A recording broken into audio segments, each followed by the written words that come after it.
Voilà le trajet qu'il vous faudra désormais faire avant d'embarquer pour Paris. D'abord un passage sous cette tente. Les fameux autotests sont réalisés ici. Une narine, puis l'autre, comme pour le test PCR 2 à 3 cm au fond de chacune d'entre elles. Imprégner le coton-tige pour connaître le résultat. Chaque passager est ensuite identifié et associé à son test grâce à ce formulaire. Ce n'est qu'après ce test que vous avez accès à l'intérieur de l'aéroport. Les effectifs sur place y veillent. Du coup, le temps des formalités avant le voyage est allongé. Lorsque les gens venaient par exemple 1h30 avant, il faut qu'ils viennent 2h30 avant. En venant 2h30 avant, on a un confort. Eux comme nous, ils feront leur test dans le confort et ils pourront véritablement voyager sans que ça change quoi que ce soit.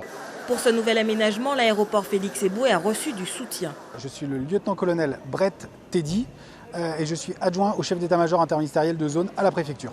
On a reçu pour mission du préfet de la région de coordonner en fait le dispositif d'autotest à l'aéroport. De là, on regroupe l'ensemble des partenaires, c'est-à-dire l'aéroport en lui-même, des associations agréées de sécurité civile pour renforcer ce dispositif. Et comme vous les avez vus sur le chemin, c'est eux qui font les autotests et qui déplacent les gens pour la préparation à l'embarquement. Dans cette coordination, on a aussi les compagnies aériennes, Air France et Air Caraïbes, qui nous aident et nous expliquent leur dispositif à eux pour pas que les avions aient de retard et donc qu'on prenne en charge leurs passagers. On s'est tourné vers les forces armées en Guyane pour avoir des tentes, comme vous avez pu le voir, pour protéger les passagers pendant qu'ils font leurs tests. On a eu affaire donc à l'association agréée de sécurité civile, la Croix-Blanche, qui elle fait faire les tests avec l'agence régionale de santé, qui a aussi fourni des médiateurs pour faire déplacer les gens et pour expliquer aux gens le dispositif.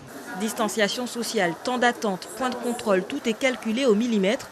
Pour l'instant, les autotests réalisés n'ont pas détecté de personnes malades s'apprêtant à voyager. Certains autotests n'ont pas pu donner de résultats satisfaisants. Ils nous ont demandé de mettre 4 gouttes une fois qu'on avait trempé le coton-tige dans le petit liquide. Après, il faut mettre 4 gouttes sur la petite plaquette pour que le résultat s'affiche. Mais oui, c'est assez perturbant parce qu'on a l'impression que si on en met une de plus ou une de moins, peut-être le résultat sera erroné. Donc c'est assez compliqué. Il y a donc bien une procédure à suivre et surtout pas de fraude possible. Il y a 3 situations. Le test est négatif, c'est-à-dire qu'il n'y a pas de virus. La personne continue son voyage normalement. Le test est positif, la personne quitte l'aéroport. Elle ne peut pas voyager. Le test est, je dirais, invalidé, c'est-à-dire qu'il n'est ni négatif ni positif.